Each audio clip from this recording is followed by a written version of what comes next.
গরুর লেজ আপনারা কি কখনো খেয়েছেন? মনে হচ্ছে যেটা অস্ট্রেলিয়াতে না, সুন্দর একটা এনভায়রনমেন্ট, এখানে খুব সুন্দর হালকা একটা উইন্ড।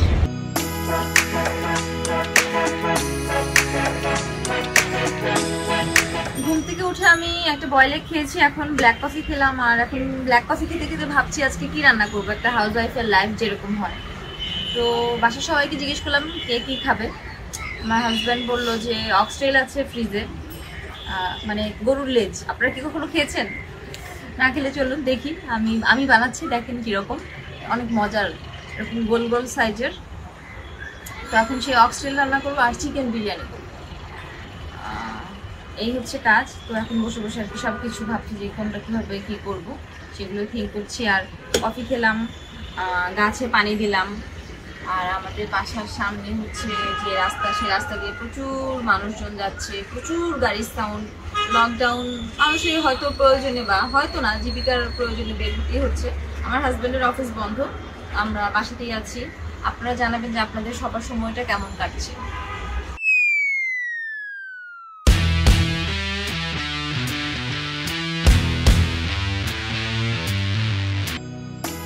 প্রথমে ফ্রিজ থেকে বের করবো অক্সটেল। কেজি হচ্ছে 550 টাকা, আর এখানে আছে হচ্ছে 1 কেজি 170 গ্রাম।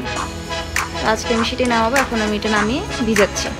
অক্সটেলটা খাবো আমরা বিরিয়ানির সাথে, তাই প্রথমে বিরিয়ানি রান্না শুরু করলাম। আজ আমি ফুল রেসিপি দেখাবো না, কারণ আজকের ভিডিওর মূল উদ্দেশ্য রেসিপি নয়। আজ দেখাবো লকডাউনে আমাদের জীবনযাত্রা কেমন চলছে। আজ আপনাদের সাথে গল্প করবো আর সাথে সাথে রান্না করবো। এই লকডাউনে আসলে একজন ব্লগারের পক্ষে আর কিছুই করার নেই। না পারছি দূরে কোথাও যেতে, না পারছি কোনো ফুড রিভিউ দিতে, so travel blog totally off. তাই লকডাউনের কাটানোর সময় ও স্মৃতিগুলো ধরে রাখতে আপনাদের সাথে সুখ দুঃখ শেয়ার করাই এখন একমাত্র কাজ। তো এটা হতে থাক।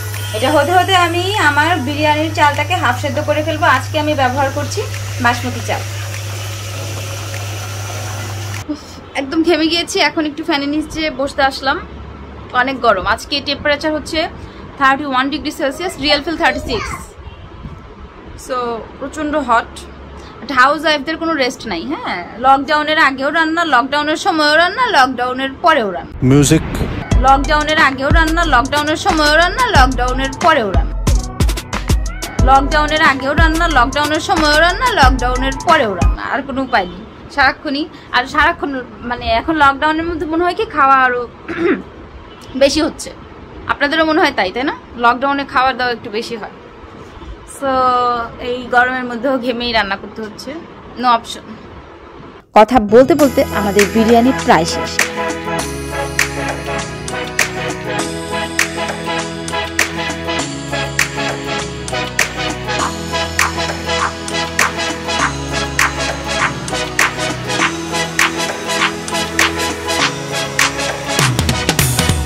এবার চলুন দেখে নেবো গরুর লেজটা কিভাবে রান্না করতে হয়।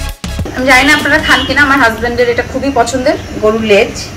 খুবই সুন্দর সাইজ হয়, রান্না করার পরেও সাইজগুলো খুব সুন্দর। চারপাশে অল্প মাংস, মাঝখানে একটা হাড়। এই হাড়টাকে অনেক সফট থাকে না, মনে নেই, তবে মজা হয়, ভালো, অনেক মজার একটা খাবার। হ্যাঁ, আপনারা যদি না খেয়ে থাকেন অবশ্যই খাবেন।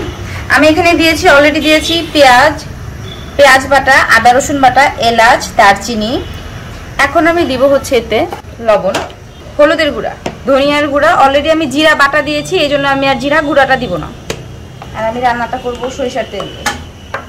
আর দিচ্ছি গুঁড়া মরিচ, যে যেরকম ঝাল খায় সে সেরকম ঝাল দিবে। এখন আমি আমার এই মশলাগুলো দিয়ে মাংসটাকে মানে অক্সটেলটাকে মাখিয়ে ফেলছি। এবং এটা খুব ইম্পর্টেন্ট পার্ট, আমি একদম সব কিছু মাখিয়ে তারপরে বসাবো।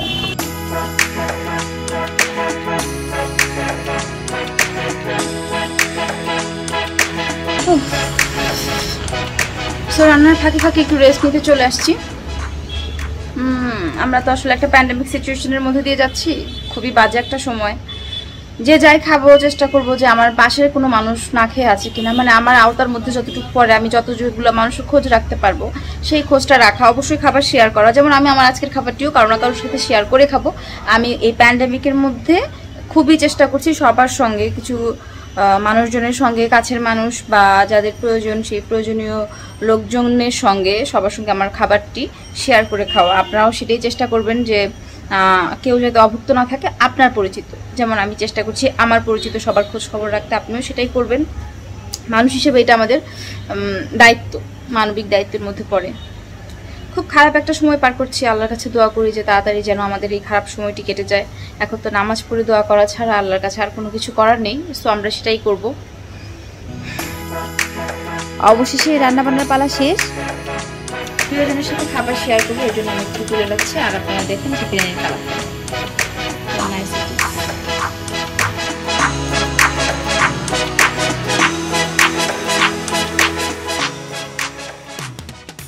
মনে হচ্ছে যে এটা অক্সট্রেল, তাই না? মনে হচ্ছে না, কিন্তু মাটনের মতো লাগে, খেতে অনেক মজা। যাই হোক, আমি চলে আসছি, আমাকে একটু খাবারগুলো দিয়ে দাও। হ্যাঁ,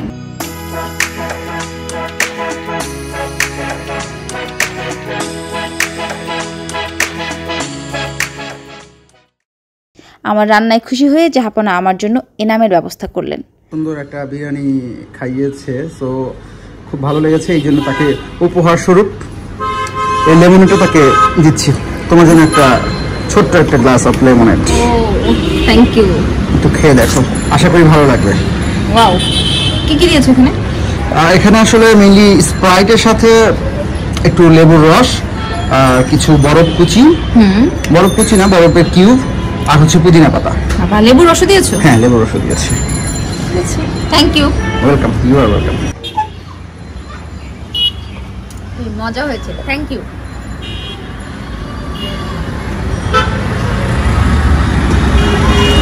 লাঞ্চ শেষে রেস্ট নিয়ে আমরা বেরিয়ে পড়লাম একটু কেনাকাটা করতে আর ঢাকার ফাঁকা রাস্তা উপভোগ করতে।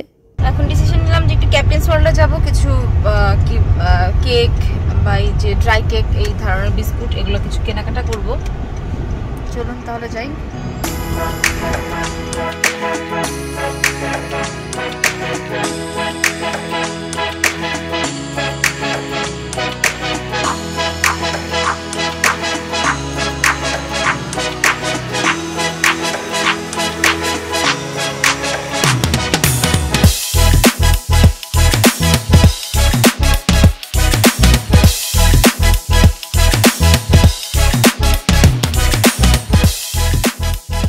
ক্যাপ্টেন্স ওয়ার্ল্ডের পার্কিংটা আমার খুব পছন্দ।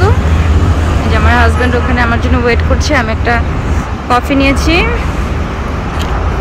আর এনভায়রনমেন্টটা খুবই সুন্দর। সবাই চলে এসেছে বাইরে, আমিও তাদের মতোই বাইরেই চলে এসেছি। এই পার্কিংটা আমার কাছে ভালো লাগে, আন্ডারগ্রাউন্ডে যেতে হয় না। যাই হোক, খুব সুন্দর একটা এনভায়রনমেন্ট এখানে, খুব সুন্দর হালকা একটা উইন্ড, আমার খুবই ভালো লাগছে, খুবই এনজয় করছি এখন। আশা করছি আপনাদের কাছেও ভালোই লাগছে। হ্যালো, আসসালামু আলাইকুম। ওয়ালাইকুম আসসালাম। তোমার কি শেষ কেনাকাটা? শেষ? আমার কফিটা রাখো, তাহলে চলে আসো। গতবার লকডাউনের সময় আমি ক্যাপ্টেন্স ওয়ার্ল্ড এসেছিলাম, এরকম আমার সাথে মাস্ক ছিল না, হঠাৎ করে এমনি চলে এসেছি। মানে আমি এমনি ড্রাইভে বের হয়েছিলাম, ভাবিনি যে আমি কফি খাবো, তো বের হয়ে হঠাৎ মনে হলো একটা কফি নেই, তো ওরা তো মাস্ক ছাড়া ঢুকবে না, ঢুকতে দিবে না ভেতরে, বললো যে আপা আসেন ভেতরে মাস্ক এখানে কিনতে পারবেন। তারপর গেলাম, তারপর সার্জিক্যাল মাস্ক কিনতে হলো, যেটার দাম নিল আমার কাছ থেকে 30 টাকা। এমনি এক পিস সার্জিক্যাল মাস্কের প্রাইস কত? সবচেয়ে বেটার কোয়ালিটি মনে হয় 5 থেকে 7 টাকা, 10 টাকার উপরে তো কোনোভাবেই হওয়ার কথা না। তো ওদের এখানে কফির দাম কিন্তু খুব একটা বেশি না, মেবি 130 টাকা, 130, আর 30 টাকা দিয়ে আমি একটা মাস্ক কিনলাম। তারপরে সেই কফিটা নিয়ে তারপর বেরোলাম। যাই হোক, এখন এই জন্য মাস্ক সাথে যে গলায় ঝুলে রাখছি, যাতে কোনোভাবেই ভুলে না যাই।